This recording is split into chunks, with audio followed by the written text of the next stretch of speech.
Welcome everybody. It's your boy Shooky from Shook Earth Media. It's been a long time since I've been on the air with you guys. I hope everybody's doing well. And today we're gonna have a fun little comeback stream where we're gonna be talking about two shows today, or one show and one movie. We're gonna be reviewing two things live on the air, kind of like how I usually just record videos, doing breakdowns, going through each and every scene. We're gonna do that just on live stream for you guys. I'm gonna record it on my end in OBS and hopefully splice that into a video, assuming everything works out well. So I hope everybody's doing well tonight. I have been wanting to come back for a long time, and I want to make live streaming a more regular part of the channel, more than long form videos, and I was stuck doing shorts for a long time there, so we're just going to be kind of branching out and hopefully being a little bit more interactive. So I hope everybody appreciates that. So we're going to be breaking into A Night of the Seven Kingdoms. This is the new Game of Thrones prequel series, and we are also going to be reviewing the new 28 Years Later, The Bone Temple, which is a sequel to last year's 28 Years Later. This is part 2. They were filmed back to back. And I think it's a shame that this film seems to be not doing well at the box office this first weekend, because it was quite a good sequel, and I'm looking forward to discussing that with you all as well. But I just want to touch base with you guys and see what's going on with you, so feel free to chime in the chat if you've seen either of these, what your opinion is about it, how you're feeling about Game of Thrones, how you're feeling about that first episode. I want to hear from you, so definitely feel free to chime in. But I think without further ado, we should just break into our first of the two reviews today, which is going to be A Night of the Seven Kingdoms. So here, let me get this Resident Evil music turned off here, and we're gonna switch on over to my other scene here, and we're going to boot up the episode. So I was not really into the deep lore of Sir Duncan the Tall, so I'm not familiar with the source material for this particular show, but I am familiar with Game of Thrones and House of the Dragon. Of course, you guys know we reviewed House of the Dragon here on this channel, so I'm always looking forward to new Game of Thrones stuff in general, because I am a fan, even though we all know how that last season ended and everybody kind of soured on Game of Thrones after that. I felt like House of the Dragon Season 1 was a nice little comeback, and they had an improved level of writing quality, and that was a solid show across the board. And then season 2 comes out, and it's a slight downgrade from season 1. It kind of felt like the narrative was stalling a little bit. But still, overall, I feel good about like season 3, and when it comes back for season 4, I'm still going to be expecting good things. Hey, EJ Wicks, how you doing? Great to see you. I'm just talking about A Knight of the Seven Kingdoms here, the brand new Game of Thrones series. So this is a prequel series about Sir Duncan the Tall. So lore fans will know more history than I, but I know from the TV show he was mentioned a couple times as just a famous knight who has a long list of accomplishments to his name. Famously, Joffrey was making fun of Jaime Lannister, secretly his father, of course, but by saying that Sir Duncan the Tall has 4 pages of accomplishments, and where's your accomplishments? Of course, Brienne of Tarth wrote in at the end that he died defending his queen and everything, so he did end up in that book, but that's just one accomplishment as opposed to the 4 pages worth that Sir Duncan the Tall had. So that's what this show is about. It's a prequel. It's, I believe, 100 years before the first episode of the original series, and it takes place between House of the Dragon and Game of Thrones. So it is overall just a show about this knight here.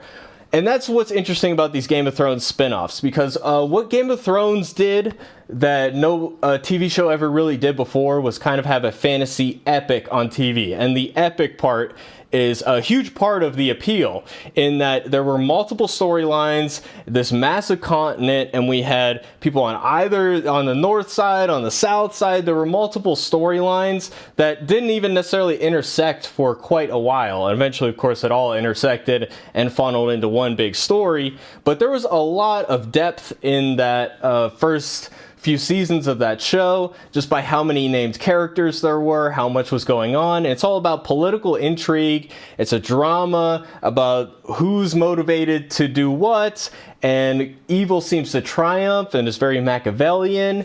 And this show is not that. And each of the shows so far, including House of the Dragon, seems to trim down the massive scale to focus on one particular group. In House of the Dragon, of course, it's about the Targaryens, and in this show, it's even less than just one faction. We are talking about one person here, Sir Duncan the Tall. So we have a full episode dedicated to one character, and this is a setup episode, a fairly slowly paced setup episode that just focuses on him.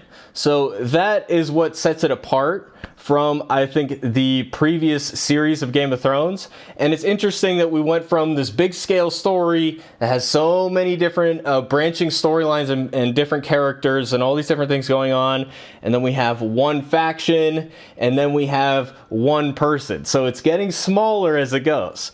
But in a way, that's this show's biggest asset, is this main character here, and a different tone from the previous shows.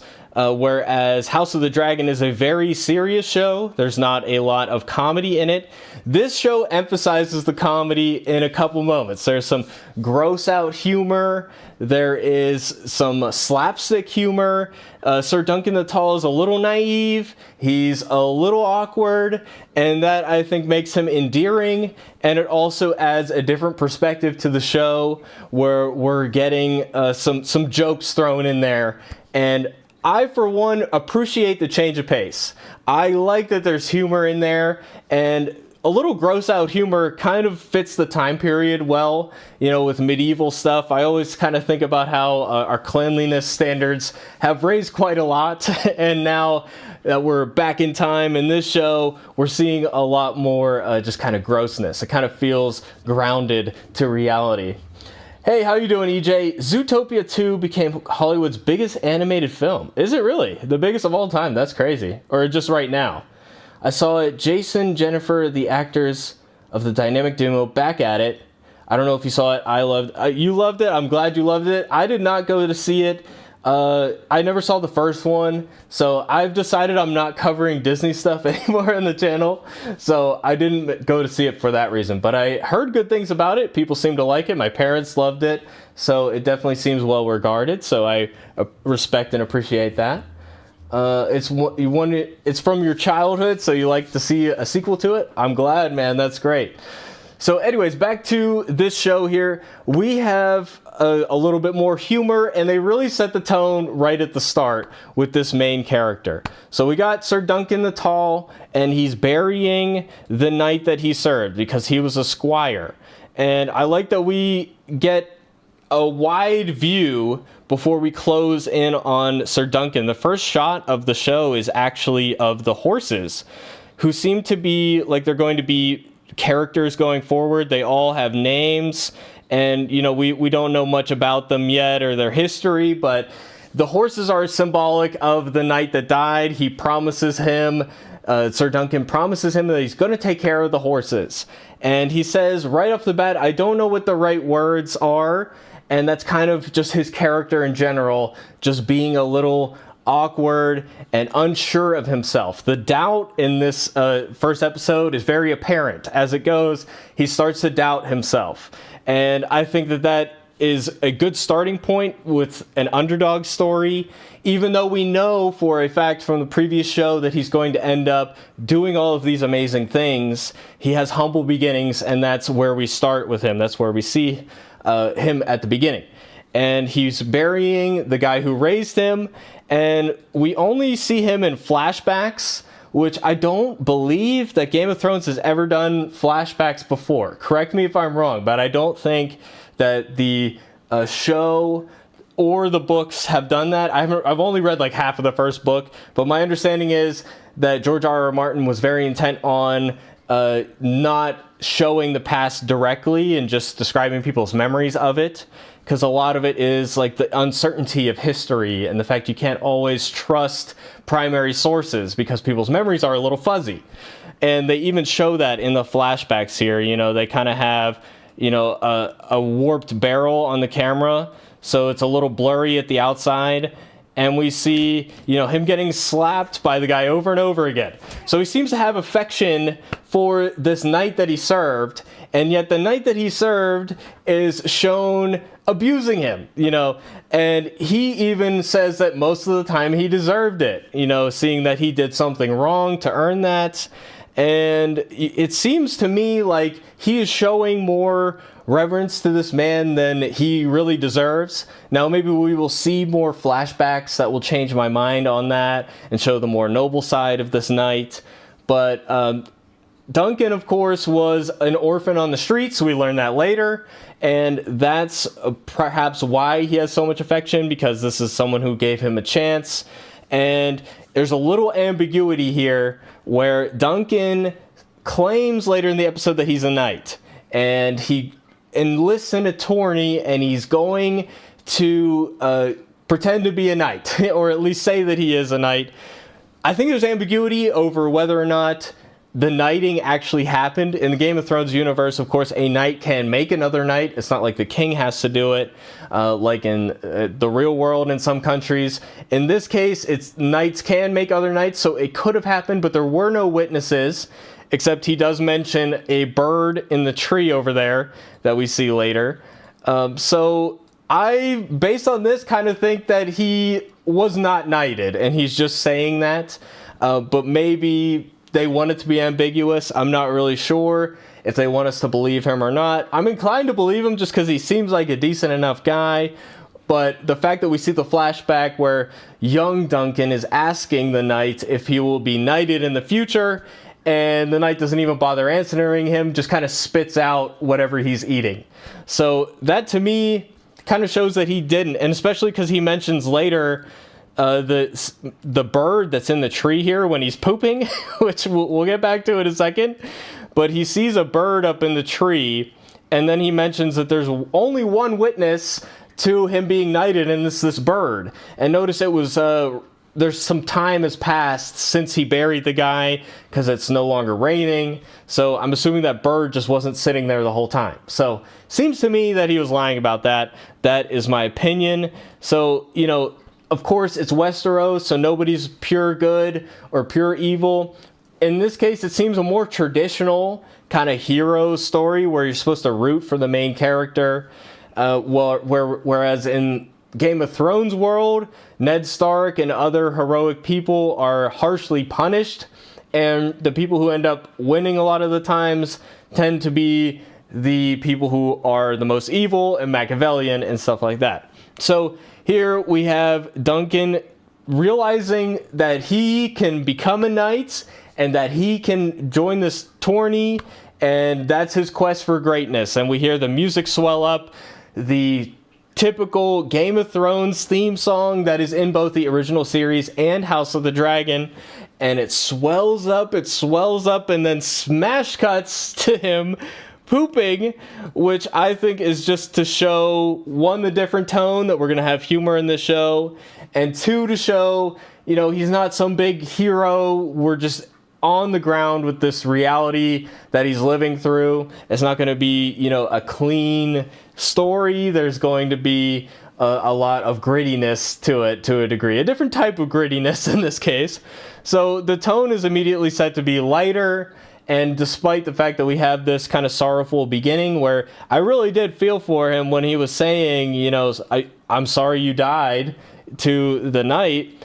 So he was in his feels, and then they kind of immediately undercut that. So the thing with the humor in the show is I like that it's there. I think it's dialed a little too high up this time. There are a lot of jokes like that. There's a guy who's the game master of the tourney who's always like spitting in his jar. He keeps doing that.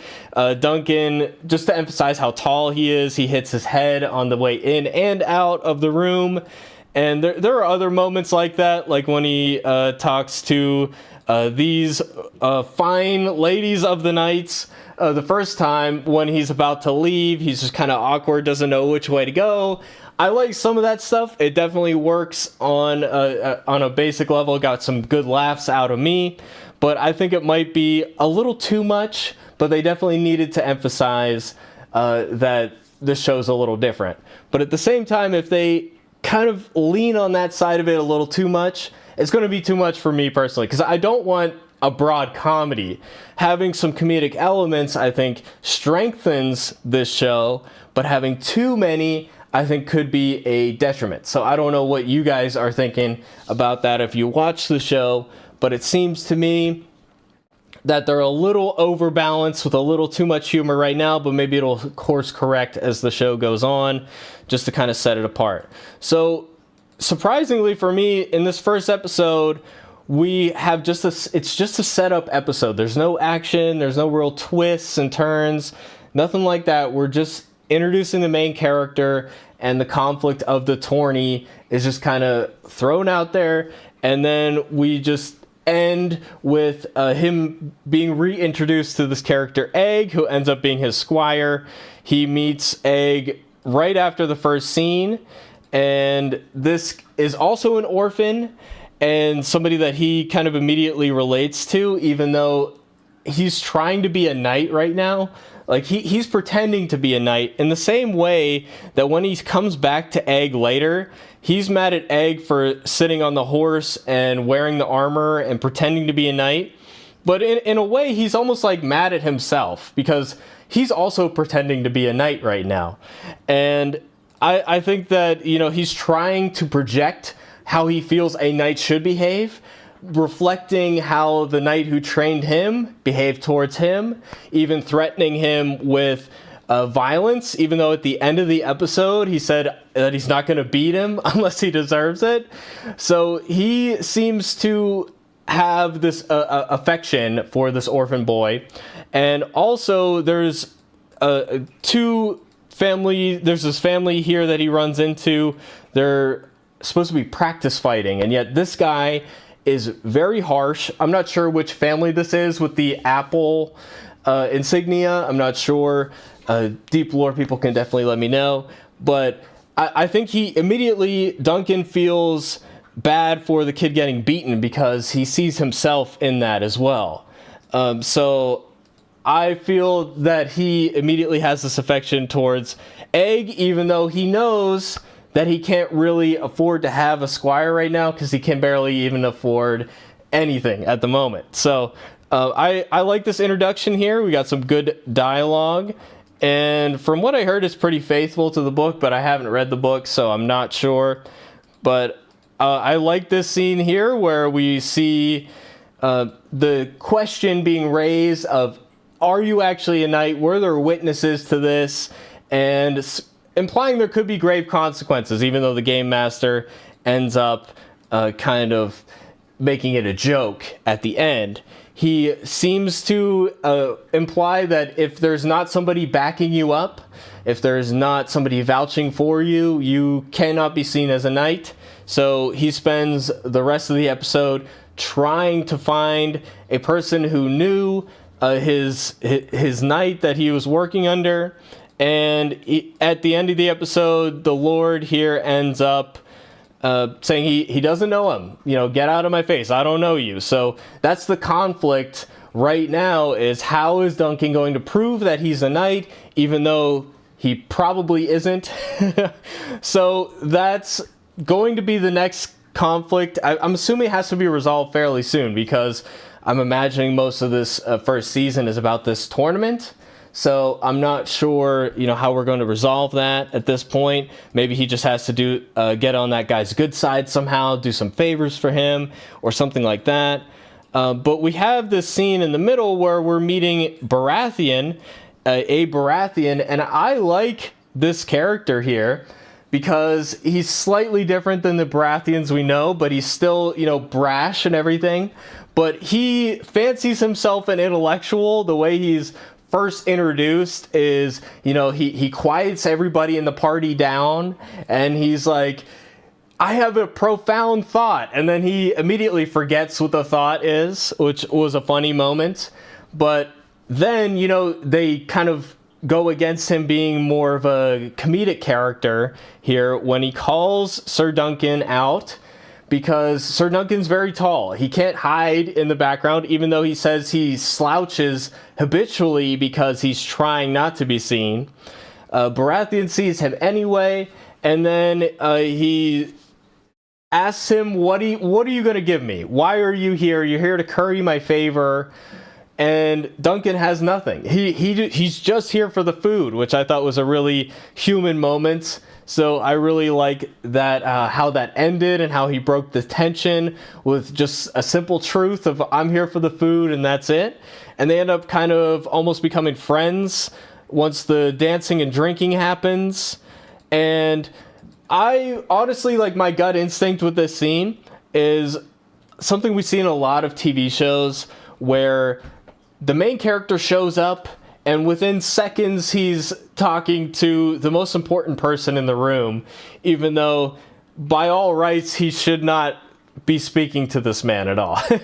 So it's very convenient that he calls him up right away. I still like the scene. I appreciate the dialogue, but I think it mostly serves, once they're drunk, to show that Duncan is feeling the pressure. He's feeling a bit of doubt about himself and whether or not he even should be doing this, because he cannot afford to lose the horses that he promised the man that he is going to look after. And the first thing he does after making that promise is then essentially gambling with them as his collateral. So he's going, if he loses this tournament, which is most likely what is going to happen, like what is going to happen, obviously, there are many people vying for the top spot and only one person can get it. So most likely he's going to lose, right? Even though he's very tall, he's clearly got some bravery to even show up here. He seems a little confident as well. You know, there were some moments like when he's talking to the ladies of the night, so to speak. He kind of mentions, you know, maybe I'll be the one to win. And there's almost a moment where the people look at him and their gut instinct is to kind of make fun of that and be like, no way, this guy's serious. But then they look at him and see how tall he is, and they're like, maybe he is actually that guy. So there's that moment where people doubt him, and then they doubt their doubt of him. So it does seem like he carries that presence of somebody who could be a winner, but he doesn't have the clothes for it, and he's just he's not a full knight. He's they have a special word for it, the knight under that, the hedge knight, that's what it is. So he's just a hedge knight. He's a nobody. He has nobody to vouch for him, and yet he's going to end up being one of the most storied knights in all of Westeros history. So I'm really excited to see how that turns out. But I did like this first episode here. I have no real criticisms of it so far, other than I was honestly expecting a little more out of it. I was expecting a twist. I was expecting more action, but I think they set a good tone here that's not what we're doing with this show. It's not the massive sprawling storylines. It's not the whole history of Westeros and what's going on. We didn't even really get a good primer for what's going on in the world right now, even though I understand in the history of Westeros there was just a Lannister kind of civil war, I believe, or Targaryen civil war. So there was a war in the recent past, and that I think the knight that he served under was involved in that war, so he played a part in it as well. But we don't even get to see the big scope of what's going on. Maybe it'll come down the line later, but I kind of like how focused it is. It's just a simple story, one character and his squire, and I think that is a good start to the show. And I like this character of Egg and how determined he is. And again, he's making another promise at the end. We have Duncan the Tall making another promise that he is going to make sure that this squire gets fed and he's going to take care of him. But just like that first promise he made at the end of the first scene, that he's going to take care of the horses and then immediately gambles them, I am assuming that while this character he's going to stay his squire, I imagine, but I think that it might be a little more complicated than he's letting on. So that's my review of the first episode. It's solid. I like the change of tone. I like the focus. This main character, even though he starts off his career with a lie, he is endearing. He has that awkwardness. He has the boldness, the bravery, and he's a character you want to root for, which I think bodes well for this series. So that's where I'm at with it. Definitely let me know what you guys think. And yeah, I think that's pretty much my review. It's a short episode, not a lot to really break down. It's like a 38-minute episode, so that's pretty much all I got. What do you guys think? Hey Eric, how's it going, man? Long time no see. You really enjoyed the show? Can't wait for the next episode. Yeah, I like how traditional this show is, where it's not this big sprawling epic and it's trying to be another Game of Thrones. It's like we're in the same universe. We're telling a streamlined story. It almost feels like a show from a while ago, which I think is kind of refreshing. So how you been, man? What are you watching these days? What's on your radar as far as coverage? I'm always looking for suggestions of what to cover next. But yeah, I'm going to be streaming regularly from here on out, I think is my goal. And I want to instead of doing my reviews as standalone videos, I'm going to do them on stream, and then we're going to cut them down and then put them out as videos. So it's kind of like a 2-for-1 thing. And yeah, what was your favorite part of the episode? What was your favorite scene? Did you feel like the humor was like a welcome change of pace, or did you think it might be a little too much? Definitely let me know what you think of this show. But I'm so far liking that it's setting itself apart from the previous Game of Thrones series as its own thing, and it's a little more streamlined and traditional in its focus. So I really appreciate that. You think it's way better than House of the Dragon? Interesting. House of the Dragon is trying to replicate more of what Game of Thrones was doing, but it is still a more focused story because it's only focusing on the one house. But yeah, it is a much more serious story, and I feel like when they do House of the Dragon that way, it doesn't have the same kind of... You're missing that George R.R. Martin dialogue. It's very rich, has a lot of humor and a lot of humanity to it, and it's a little bit more kind of focused on the story that they're telling. So that's... Yeah, you love the humor. Glad to hear it. I will never look at I will never look at the Game of Thrones theme song the same way ever again after that intro. Dun, dun, dun, dun, dun, dun. And it did leave me thinking, were they commenting on how people feel about Game of Thrones at this point with that? Because everybody had something to say about season 8, and maybe they're just like, you know what, guys, we're taking the L. We're gonna associate our theme song with pooping. What do you guys think? It was unexpected. Check out Ponies on Peacock. I might have to do that. What's it about? The only time I got Peacock was for Five Nights at Freddy's when I reviewed that when it came out. Okay, so anything else you guys want to break down with this episode? Did you check out Starfleet Academy? I have not. I haven't kept up with Star Trek stuff. I kind of took a year off of watching TV shows when I was not making videos. So I am a little out of the loop, but I do understand that just came out. Do you like it? I know you're a fan of the new Star Trek stuff. Are you a fan of that show? It always seemed to me like a very limiting premise. You know, just we're a teen drama with a Starfleet Academy. You know, you can't exactly have like the weekly missions that they have, and you know, oh, here's this new planet and all that type of stuff. So I'm wondering how they would even write that to make an interesting show. I'm curious. I might have to check it out at some point though. But yeah, I think we pretty well covered this show here, and I'm looking forward to seeing more. I like the humor, I like our main character, and the cinematography is definitely good. Ponies is about spies. Okay. That's cool. That's cool. I do like spies. Ooh, one thing I forgot to mention in the episode was in the bar here, before where he meets Egg, when he goes into the bar, there's somebody there who's drunk who says that I remember you from a dream, stay away from me. And he leaves this coin, which I think is a Targaryen coin because it has the dragons on it.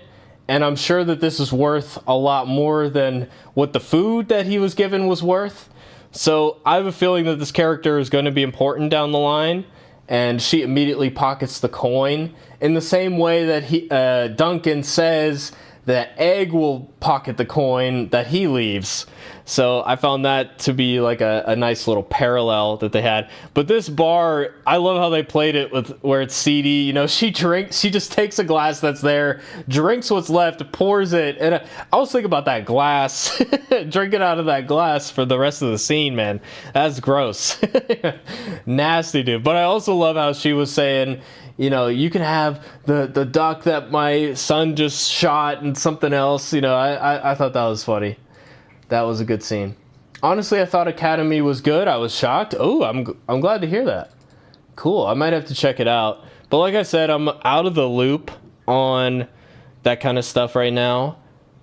But I might have to check it out. So the next thing I wanted to talk about today was 28 years later, The Bone Temple, which I went to go see on opening night. And this is, of course, the sequel to last year's 28 Years Later. And usually when they film movies back to back, like they did 28 Years Later and The Bone Temple, usually I find that they are like one movie split into two parts. And they have a very continuous feel. Whereas in this case, I did not feel that way about 28 Years Later Part 2. It looks different. It feels different. It's a very different film. So 28 Years Later, of course, is the sequel to 28 Days Later and 28 Weeks Later. It's about a zombie outbreak in the United Kingdom. And what I loved about the first film last year was how it kind of felt like more of a sprawling epic type of story. You know, we had an adventure where we had the young boy Spike going out into the world for the first time, and they've been sheltered on this island where they've been made safe by the fact there's only one land bridge that only shows up certain times of the day with low tide. So he's been raised in relative security. he doesn't know what it's like, and then they're going on an adventure, and then they kill some zombies, and then he comes home, finds out his mom is sick, and there's a doctor out there, and he thinks that his father is lying to him, and he decides he's going to take his mother to the guy. So I really liked this story that they set up. It pulled on your heartstrings for sure, and they even established more lore stuff with the 28 Years Later franchise, where, you know, the rest of the world has kind of moved on, and the UK is just kind of quarantined in and of itself, and it's just kind of been left on its own for 28 years. And we also found alphas. I gotta watch where I click on this because there's a lot of obviously nudity in this, but there is a character named Samson who is the alpha, and these zombies have kind of evolved to have kind of a tribal pack mentality, and there is an alpha zombie who almost controls them and seems to have a connection with nature as well, in a weird kind of way. Like the herd comes in, and then the, you know, alpha zombie comes in immediately after. So there's this weird union between the natural world and the zombies. And then in the sequel film, like I said, it's a very different look and feel to it. Whereas this film was shot on iPhones and had a distinct feel and experimental cinematography, including this rig that they used a lot where they had a 360-degree camera that they were using. They had a lot of fast-paced editing, quick cutting. It was a very briskly paced movie. Like, a lot of stuff happened in a relatively short amount of time. It was less than 2 hours. This film is a lot smaller and more focused. And one of the downsides of having that last film be so fast-paced is that the moments don't get to breathe in the same way. And that's where the Bone Temple, in some ways, is almost more effective, because these moments are given a chance to breathe. It's filmed on more traditional film cameras, and there's a lot more suspense value in this film. And it's a different tone. It's not that action-adventure style of film. It is instead a focused, you know, thriller, horror, really, really dark stuff in this sequel film. So I thought it was a welcome change of pace, and I was surprised that a part 2 film back-to-back with the first one felt so distinct and different from the film that came before it, while still continuing the storyline. It picks up right up where the last one left off, and it has like the same characters and the same cast and everything, and yet it still feels like its own episode that has its own beginning, middle, and end, its own point to it. So I really like that. Hey, Robin Hood on MGM Plus is probably the best Robin Hood show. Ooh, I might have to check that out. That came out a while ago, right? Sean Bean is in the show? Oh, that's awesome. Does he die at the end? But I'm glad to see you back on my TV. Hey, I'm glad to be back on your TV, man. Thanks so much for dropping by. I really appreciate it. Thanks for coming out. But yeah, so back to the 28 Years Later, The Bone Temple. The film, like I said, picks up right where it left off, where we have Spike at the end of the movie. He's decided to run away from home, and now he's found by a group of mostly kids, with one guy named Jimmy in charge of them. And these guys are very, very evil cult. But how they're introduced in the first film, they really stand out as being the most absurd thing in the movie, whereas the rest of the movie's played relatively straight. And then you have these, you know, kind of comic book characters pop onto the screen at the end of the film. And they kind of view the world. We're introduced to this character Jimmy in the first film, in the first opening scene, by them watching Teletubbies. And they even reference Teletubbies in the sequel film directly. And that is to kind of set the tone for, you know, how these guys view the world. Jimmy filters the world through half-remembered TV shows that he watched growing up, and half-remembered religion that he knew growing up, because his father is the pastor at the local church here. and his father had this weird affinity with the zombies, where he kind of views them as like his flock, and it's the day of judgment, and that this is like the end times in the Bible. And that kind of warped his perception of the world.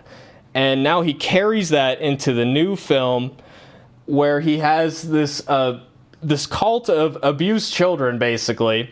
But they're introduced at the end of the last film as like Power Rangers. Each of them has a different color clothes on, and they have these very over-the-top, moves, almost like it was a sport killing the zombies. And they each had their own, signature moves and stuff like that. So that ending scene was probably like the most fun part of the movie, of the previous film. And this one, the one thing I wish this second film had was more scenes like that killing the zombies. I would have loved to see more creative takedowns, because the choreography was a lot of fun at the end of that last film, where they, jump over them, put a bag over their head so that they can keep a distance from the zombies, and then, all these flips through the air and stuff like that. That was a lot of fun, but it definitely would clash with the tone of this sequel here. And what's really impressive about the sequel is, it's kind of like The Walking Dead, where eventually you're coming across an episode where there are no zombies in it, and you almost forget that there are no zombies in it because you're so focused on the human story at that moment. And here it's like, it's a cliche, but the zombies are not the true evil in this story, especially because we have a zombie who seems to show some aspects of remembering his humanity. So before we get into spoilers, I do recommend this movie. Definitely check it out. It's a harrowing movie. There's a lot of horrific stuff that happens in it, and then it builds up slowly. It's like, how is Spike going to get out of this horrible situation? Is he going to get out of this horrible situation, or will he become evil like the people he has become involved with unwillingly? So we're gonna get into like more breakdown of the story and spoil some stuff, so definitely keep that in mind as we go on in the stream here.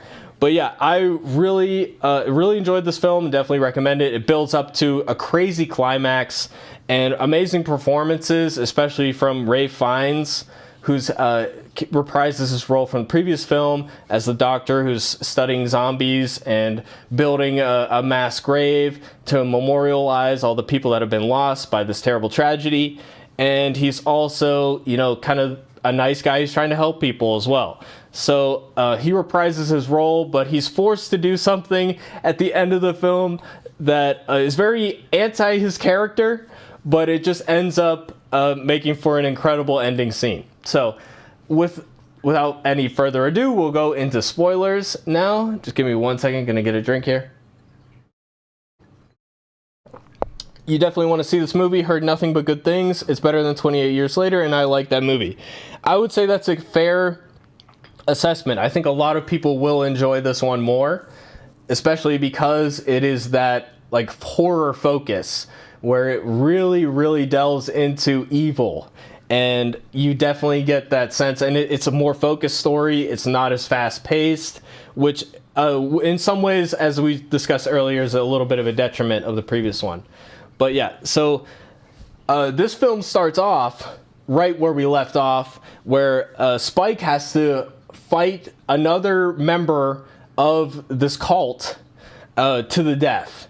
And he only really wins by accident. They're in a water park at the beginning of the film, which is to symbolize how they view everything through a childlike lens. They're wearing these wigs because they're remembering Jimmy Savile, who was a children's entertainer in the UK at the time. And then after Jimmy Savile died, which would have happened after the outbreak in 2001. So in this world, the truth never came out about Jimmy Savile. But in the real world, Jimmy Savile was abusing children behind the scenes. He was horribly prolific at that. Was a horrible person abusing children, and it's kind of representative of how it's what Jimmy's doing in this movie, where it's a group of children They're wearing the wigs. They're representing Power Rangers. They view everything through a distorted lens of their childhood, but inverted, twisted to be evil. In the same way, you know, we have Jimmy referencing he's a Satanist. You know, he believes himself to be the son of Satan, and he's talking about that with his cohorts here. And you question throughout the movie if he really believes it himself until he's alone talking to Dr. Kelson at the end of the film, because they believe Dr. Kelson to be Satan because he has this massive pile of bones that we know is a kind of sentimental, you know, memento mori, which memento mori is like a Catholic catchphrase almost. Remember your death, and it's something that he did to express his humanity, express the tragedy of the situation. But they look at that and they view the king of this evil wasteland, you know, where demons have been unleashed and stuff like that. So you question this whole movie. Does he really believe that he is who he says he is? And then he says it to Dr. Kelson that he really does believe it.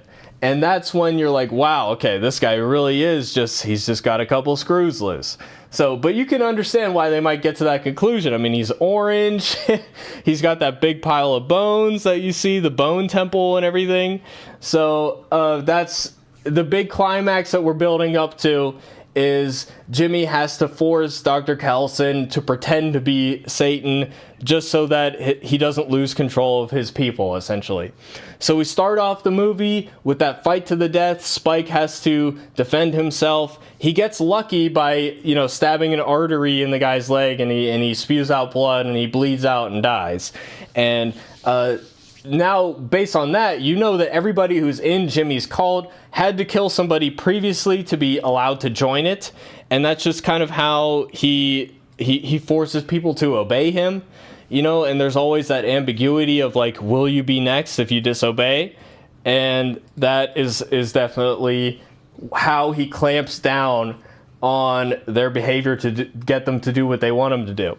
So after that, we have, you know, Jimmy, all of them are called Jimmy in the cult, by the way. So we have Spike, you know, reluctantly, of course, he doesn't want to be with this group, and he's forced to pal around with them, and they end up, you know, invading a house and kidnapping people, and they hung him upside down in the same way we saw bodies hung upside down in the first film. And it's really, really brutal, really uncomfortable scene to see this. And you also see Jimmy, you know, he calls it charity when they're torturing the people. He calls it charity, and that's kind of like how cults will use language and twist it so that it serves their own purposes. So it means kind of the opposite of what it was said to be before. So that's another means of control, is changing language. And that's definitely on display in this scene here. But this scene in the barn, it's a very long, uncomfortable scene. Spike can't stand to be there. He throws up. He walks away. And then there's one other Jimmy, a woman who turns out her name is Kelly. She leaves and hangs out with him. And she kind of realizes that maybe their leader is full of it.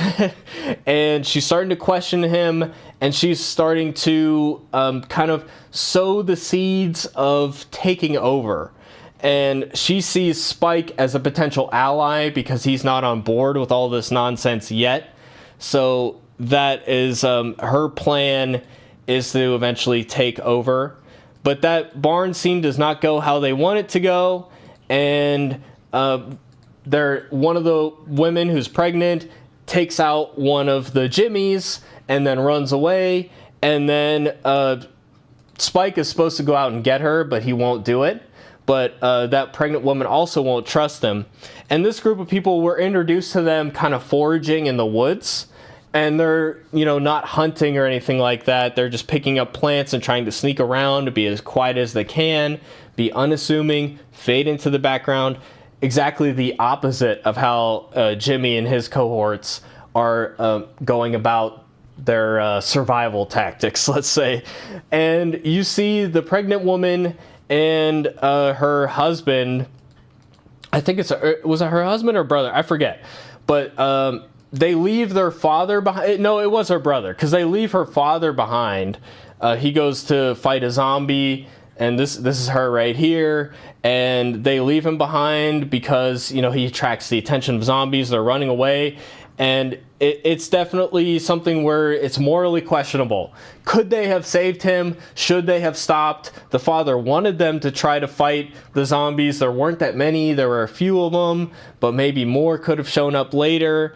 And it's that open question of, like, how far do you go to save the ones you love, or do you save yourself? The fact that she's pregnant also plays into that. She has to prioritize her child's well-being as well. So they leave him for dead, and you're supposed to be a little on edge about that decision.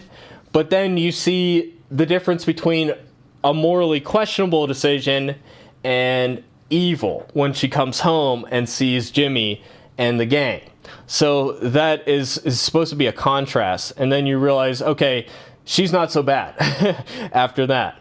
And this is Kelly, by the way. So this is the one who wants to take out Jimmy. And we got some great shots of, you know, CGI landscape here, destroyed apocalypse landscape. And this is the big climactic scene where we're going into Dr. Kelson's, you know, sanctuary, I guess you could say. Ossuary, I think is what he calls it. But meanwhile, we are cutting back to Dr. Kelson as the story progresses. And he has his own storyline where he's trying to do research and understand zombies a little bit better, especially Samson the Alpha, who he kind of struck up a friendship with in the previous film. And now we're at the point where they're hanging out every day because basically Dr. Kelson shot him with some morphine, and that kind of induced a more sedated version of Samson where some of his humanity can leak through. And when we saw this evolution of who is an alpha in the previous film, we got some point of view shots of how the zombies view the world, and we get some more shots in this movie here where we see normal people from his perspective, and they look like zombies. So the zombies are hallucinating that they see zombies, and that's why they kill them.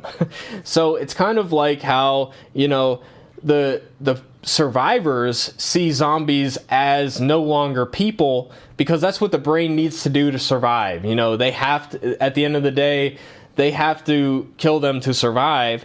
So they kind of rewrite it to take the humanity out of them in their mind.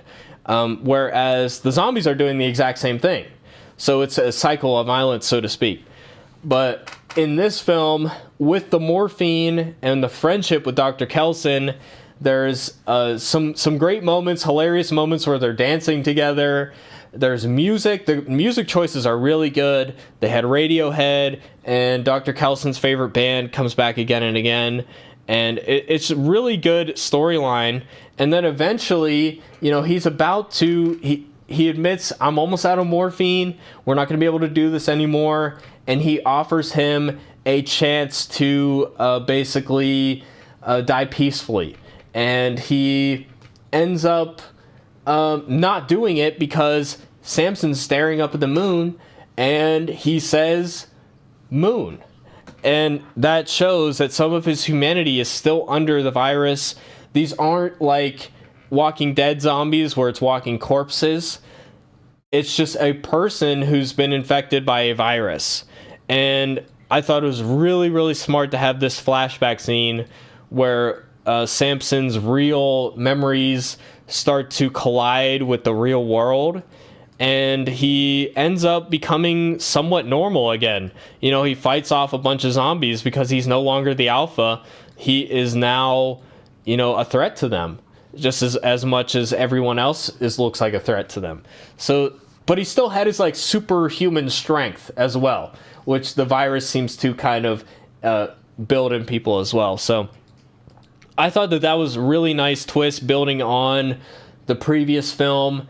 and it's the natural kind of progression. I like that 28 years later here as a series is moving forward with the zombies. We're adding more depth, we're adding alphas, and then going beyond that to add, some more complexity where there is still a person under there. And he ends up thanking Dr. Kelson for what he did. And we basically build up to this climax where Kelly spots Dr. Kelson, and like I said, they think he is Satan, so Jimmy takes them over there, and they have this epic scene where we have Dr. Kelson pretending to be the devil, and he has the music queued up. He's got heavy metal music, and he's got like a light show where fire's showing up. He's got a lot of strategically placed fire. He really commits to the bit. He's got like eyeliner on, so his eyes look sunken in, and he really commits to it. And it was a spectacular finale. And, it's definitely not, that's not a scene I would want to be involved in. You don't want to be hanging out with people like this, I'll tell you that. But just a lot of spectacular visuals, an incredible performance at the end. And then the ending, spoiler alert, obviously spoiler. Actually, hold on. I have a spoiler warning. So the ending, we have Dr. Kelson recognizes Spike, and then he realizes he can't just let these people go, because he's only doing this because he was threatened, right? And he's not a violent person. So he actually kind of represents the morality of the world. He still sees the value of human life, even when it's a zombie, when it's infected. So, to see him play the role of the devil, it's very counter who his character is. And, he realizes that he can't just let them go. And he even seems to have misgivings about it, because he knows they're going to go commit terrible acts as soon as they leave. But, of course, he has that preservation mindset as well. But he ends up, getting everybody to gang up on Jimmy. And then Jimmy kills him, and they end up crucifying Jimmy upside down. And it's just a crazy, crazy finale, a very, very satisfying end scene. And I thought it was a really good finale. And it's, we have the tragedy of Dr. Kelson dying as well. And we have, we have the full arc kind of ending. And then we get a tag scene at the end where Spike and Kelly's the only survivor from the cult left, and they are running away from zombies. And then we see Jim from the first film. He's returning. We knew that before even the first film came out that Jim would be coming back in the second one. And it's just kind of a teaser to show where we're going to go at the end. But it's a little bit more than that, because he also kind of says what the theme at the end is. And basically, he talks about how after World War II, Europe had to help Germany get back on its feet, because the fact that Germany was bankrupted after World War I is part of what caused World War II. So the moral thing to do is to help your enemy to rebuild civilization, which I thought was a brilliant tie-in to the Samson arc, where, you have to help your enemy become human again, rebuild civilization that way. So I thought it was a really nice tie-in, and also a tie-in with the cult that Spike and Kelly just left. And it might even be a theme for how Spike realizes, he has to forgive his dad ultimately, because his dad lied to him a couple times and did wrong by his mother. He cheated on his mother and stuff like that. But he still, has to have that forgiveness mindset as well. So maybe the next film, I think, is going to be about like redemption, if I had to guess. So it was really cool to see him at the end, and we see his daughter. We do not see his wife from the first film. I don't know if she's there, if she's died in the intermediate years. Actually, there was also one other woman there surviving with them at the end of 28 Days Later. Neither of them were there. That doesn't mean they aren't there. It just means they weren't there in this scene. They may have died in the intervening years, or they may just be away, or just in another room, or off screen, who knows. But at the end, we see Jim, and he's kind of the antithesis of Jimmy, right? We've had Jimmy this whole time, and then we have Jim kind of be the normal, moral person in the room. And he's teaching his daughter how to be moral and stuff like that. And they say, of course, we'll help Spike and Kelly, even though we've seen a lot of reasons in this film why you maybe shouldn't trust every stranger, but he's still going to err on the side of helping people because that's just the guy that Jim is. So I really love this film. Really, really great suspense pressure cooker film. And it has some horrifying scenes, a lot of gore as well. It's a very gory film, and I love that about it. So, yeah, that's my review of 28 Years Later, The Bone Temple. Definitely highly recommend it. And, yeah, I hope in the coming weeks it ends up making a profit at the box office, because I really desperately want them to make that third film in the series with Jim and really kind of put a bow on the franchise. Maybe they have plans to do more after, but I feel like a third film in 28 Years Later to tie everything up and to build on what the foundation they laid here with the whole Samson Alpha arc thing, build on that and finish that up, and maybe even answer some of the questions that we have lingering. Like in 28 Weeks Later, we had those two kids who were immune to the virus. I would love to see what's going on with them, whatever happened with them. I think they were going to France or something like that. So I would have loved to see what goes on with them. But yeah, and just to have Jim in the first movie and the final one and just kind of tie it all up in a nice bow, I think would be a perfect way to end the franchise. Even if it's not the end, I just want to see the kind of third in the trilogy get realized. So I was really, really ecstatic about that film. Definitely highly recommend it. So that's our reviews that I had for today, guys. And I think we went for an hour. I yapped for a long time. We got to see some of the regulars. Really appreciate that. So as far as channel updates and whatnot, I put out a short last week of the 5 games I'm looking forward to most this year. And I do have another short filmed about Silent Hill 2 remake, and I want to talk about the new Silent Hill film this week. I'm going to go see it on Thursday, so I should have a short out Thursday night or Friday night. And then we may do a stream about that film, just to kind of do a long form breakdown of it and just discuss. I'm honestly anticipating it not being a good film. I would love to be wrong, but everything I've seen so far, it just kind of looks a little cheap. I mean, the monster effects look good, and the thing they nailed with the first film, it's the same director coming back for this one, but what they nailed with that first film is the aesthetic.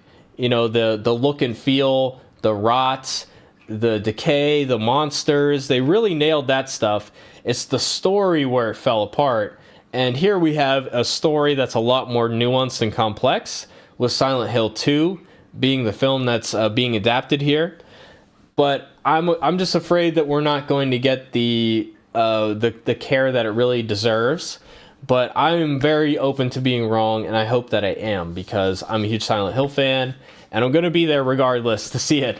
So we're going to be checking out that out. I may cover A Night of the Seven Kingdoms for the other episodes of the season. Maybe we'll check back in when the season's all wrapped up and just do kind of a big wrap-up show. But yeah, definitely let me know what you guys want me to see me review in the future. I'm hoping to, in the future, bring on guests that we can talk about this stuff with. And we're going to do more gaming stuff too. So we're definitely going to have, the Resident Evil game that's coming up next month. Resident Evil Requiem, we're going to be playing that. We're going to be playing all the survival horror games. And I think we'll even do a new show where we have a show like we did tonight with 2 topics. Maybe we'll have a few topics and we'll just go ahead and talk about those things while I play games. You know, to have a stream where we're talking about stuff and also playing something together, so we have just a variety of content, I guess you could say. Maybe that's my ADHD or whatever, where we just need multiple things happening at all times to stay invested. But yeah, I don't know. We're going to experiment with the format. We're going to try out some new things. I want to do more like kind of video essays, or I want to provide more value for you guys. So I'm trying to figure out how best to do that. But I want to ease back into making content. So, like one video a week, or, one stream a week. We'll start small and build up as we go, because I took a year off because I was a little burned out. I didn't want to talk about Disney anymore. I'm not going to be talking about Disney movies or more of the mainstream stuff. I'm going to kind of gear towards, more horror, survival horror video games, or indie movies, stuff I'm a little bit more interested in. Maybe even old movies. We'll break down stuff. So definitely let me know what you guys are interested in. I would love to do more reviews like I used to, but filtered through the lens of like trying to provide more information or backstory or something like that. So I'm still trying to figure out exactly what's going on, but I am definitely going to be, making content regularly again. Not quite how it was where it was like daily, but I'm going to be trying to put out at least one thing a week. But yeah, this has been a cool first comeback stream. Thanks to everybody who showed up. Thanks to Eric and EJ for coming out in the chat and saying what's up. Definitely appreciate you guys hanging out. And anybody else who came in, thanks for viewing. And I hope to see you guys all next time. But with that, it's been your boy Shuggy, and we'll see you guys in the next live stream or video. Until next time, we'll catch you guys later. Peace out, everybody.